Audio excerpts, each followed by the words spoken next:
नमस्ते, म नरबहादुर मनमथानी। आज चाहिँ हामी नदीबाट आऊ बाबु है नदी देखाइदियो ठ्याक्कै आज पोटेक कलिजा है साथी हो। पोटेक कलिजा बनाउँदैछौँ हामी आज। पोटेक कलिजासँग सबै यो भड्डुमा बनाएको सब्जी मिठो हुन्छ अरे।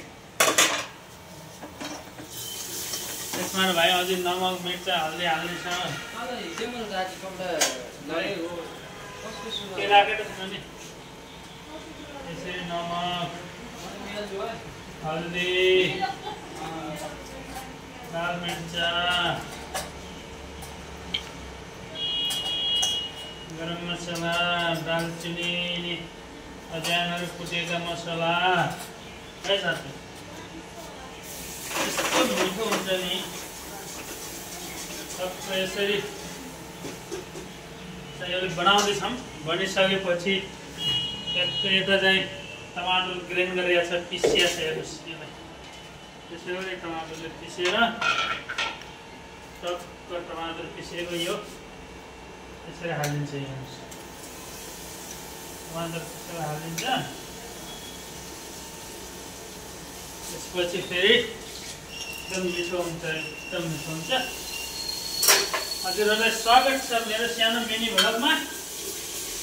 म चाहिँ हल्का फुल्का कुकिङको काम पनि गर्छु साथी हो। त्यो मसला यस्तो बन्यो, पछि म देखाउने नै छु तपाईँहरूलाई। यो मसला पाक्दैछ आरामसँग। त्यस पछाडि म अब जाँदैछु साथी हो आटो उडाल्नेतिर है।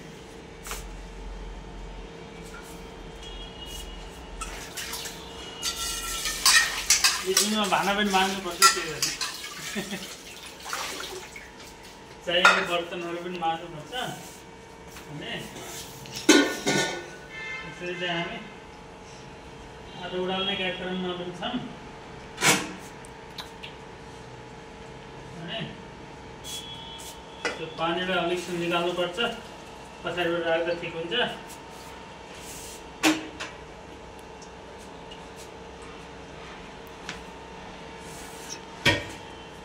साथी हो यो आटो बनाउने छौँ। कति हो यो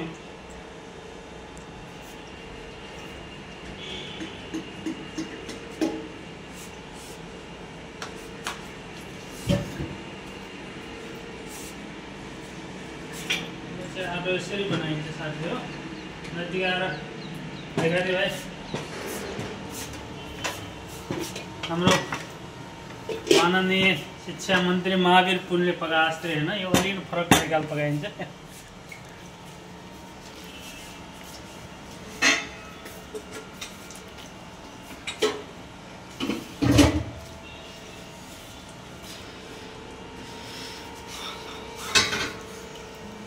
साथी त्यो कोडोको यो चाहिँ गहुँको आटो एकदम राम्रोसँग पकाइन्छ यसलाई।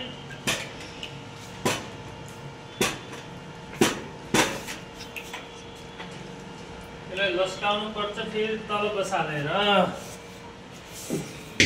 यसरी तल बसालेर टक्कै है साथी हो।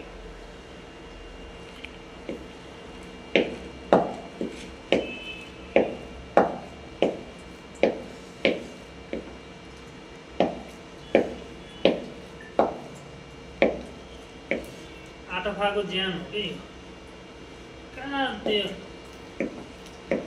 ताप पानीमा उमालेर भात खाएर जिउ लाग्छ यार, होइन भाइ?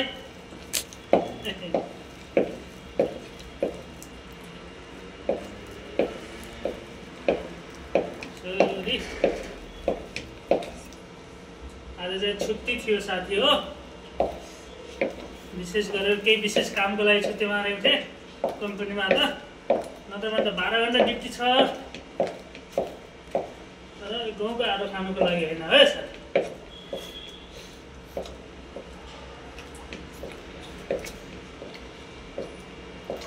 जुम गरेर देखाइदियो भाइ।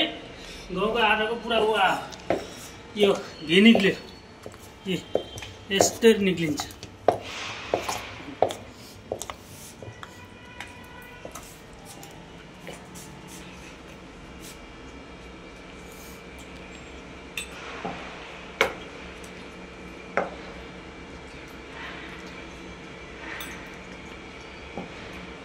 लामो हुनु पर्यो कि आटो पकाउनुको लागि। त यत्रोले यत्रो यस्तो गरिनुहुन्छ।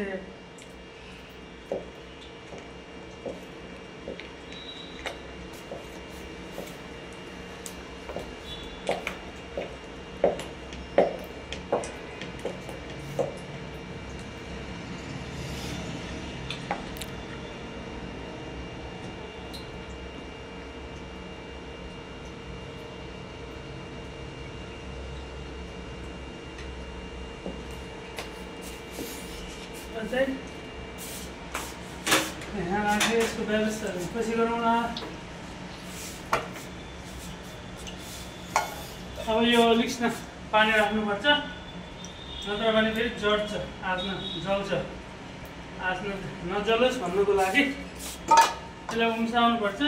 त्यसैले हामी चाहिँ फेरि यसलाई पानी राखेर यसरी ग्यास जलाएर यसलाई मिक्सर गर्दैछौँ।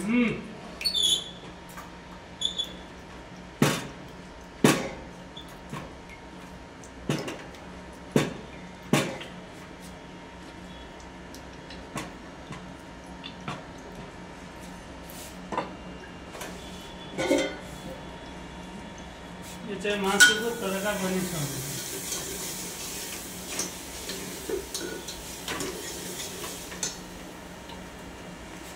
जबले बनाएको छ।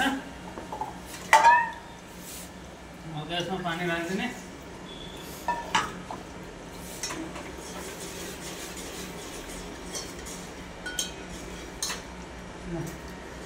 तड्का पनि भड्डुमा मजाले पाएको छ। हेर्नुहोस् न, नजिकपट्टिको तड्का मात्रै कस्तो गिर्बी बनाएको छ भने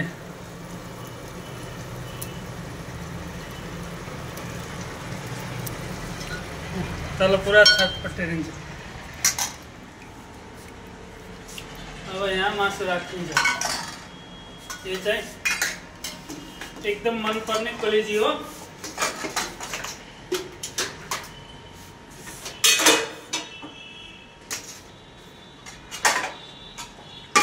मलाई एकदम मनपर्ने यो कलेजी हो साथी।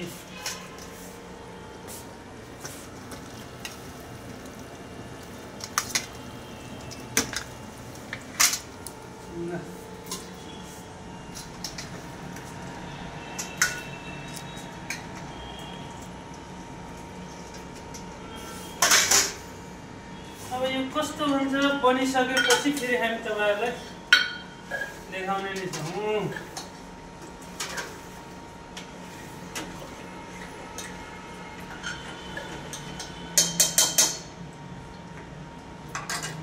यो विशेष हाटको भन्दा विशेष यो भानाको महत्त्व हो क्या। यो भानामा बनाएको चाहिँ राम्रो हुन्छ। सबैले लाइक कमेन्ट सेयर गरिदिनु होला। यस्तै फेरि नयाँ ब्लग नयाँ भिडियोको साथ नयाँ एपिसोडको साथ हजुरहरूको सामु उपस्थित हुने नै छु। अहिले बिदा हुन चाहन्छु। हस्त नमस्कार।